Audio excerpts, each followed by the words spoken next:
Since the conception of modern language, people have been using words to communicate thoughts, feelings, ideas, and other information among a group. However, words can also be used to manipulate the ideas and actions of that group of people or a single person. And this type of language is called propaganda. Now, propaganda deals specifically with the changing of a person's ideas or thoughts in regards to what they are going to do or what they have done, based on the use of words which are dispersed through different media to the public or to a certain group of targeted people. A propagandist writes words or disperses propaganda, almost like Winston does for the Ministry of Truth in 1984. So, what are the ways that people create propaganda which can change thoughts and actions? Well, there are 7 solidified techniques which have been accepted in the study of literature, and these are bandwagon, which is the idea that you can use words which make a person feel like a lot of other people are doing the same thing that the propaganda wants them to do, and so they should be doing it as well. Loaded words, which are words that have a lot of emotional or value added to them in their appeal. So when a propagandist uses those words, the person who is listening obviously subconsciously gets a lot of weight from those words, and so they listen to them and they listen to the propaganda in tandem. Transfer, which is the idea that when you have something which is credible in use with propaganda, the propaganda itself becomes more credible. Generality, the way in which a propagandist might say things that sound good but are not very specific. So maybe the president might say, "We want a better economy." Well, how are you going to change the economy to make it better? The general terms make it sound like something good is going to happen when really maybe it's not possible, and that's part of the propaganda.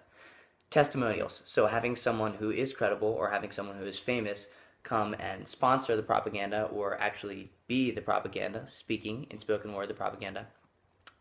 Name calling, which is kind of poking out the issues of whoever the propaganda is targeting the public eye against.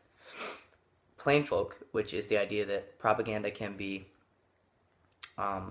said in a way that it makes people feel like it was designed for them. So they should be doing whatever the propaganda is doing because it's for the average everyday person, which could be you if you're in a crowd of large people specifically. Propaganda can be in words, can be in pamphlets, leaflets, can be in movies, productions, and of course in speech as well. That specifically deals with the first example of propaganda I'd like to cover from 1984,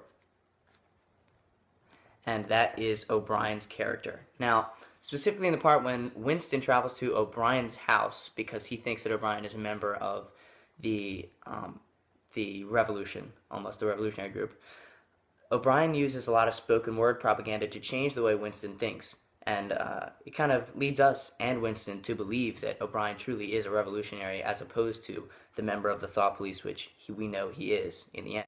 In the scene where Winston and Brian are sitting down in O'Brien's house talking, Julia is also there as well, O'Brien uses 4 different techniques of propaganda to change Winston's thoughts and ideas about the revolutionary group. He uses bandwagon on page 171, where he details how Julia and Winston would belong to the party, giving them a sense of belonging and wanting to be like the other party members who are revolting, or the other revolutionary members who are revolting against the party, rather. He uses loaded words on page 174 in talking about destroying the party, which obviously is an immense feat because the party is so large, and destroying means to completely obliterate, so that gets them to go along with the propaganda. It's almost egging them on. He uses generality on page 177, and this is when we're kind of having the sight into Winston's thoughts from the narrator, and how Winston interprets what O'Brien says to mean certain things to him, meaning that him joining the party is unavoidable.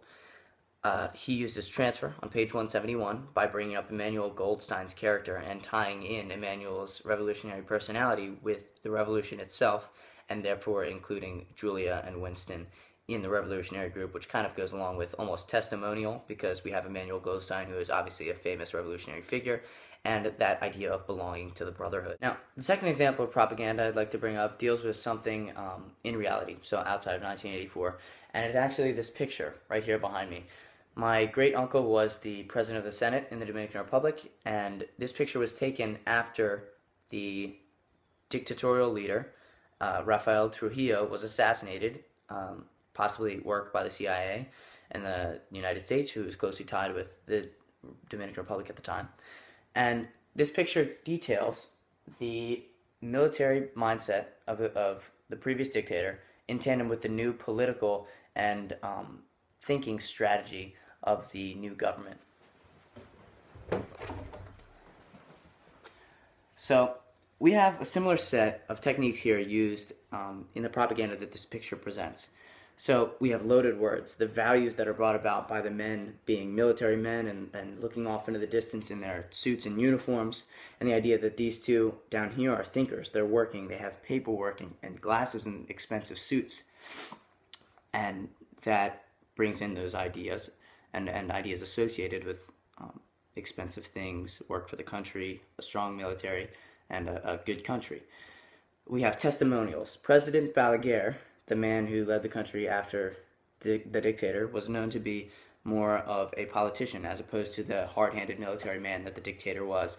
And so this brings that different political aura to the picture, which the new government was trying to promote.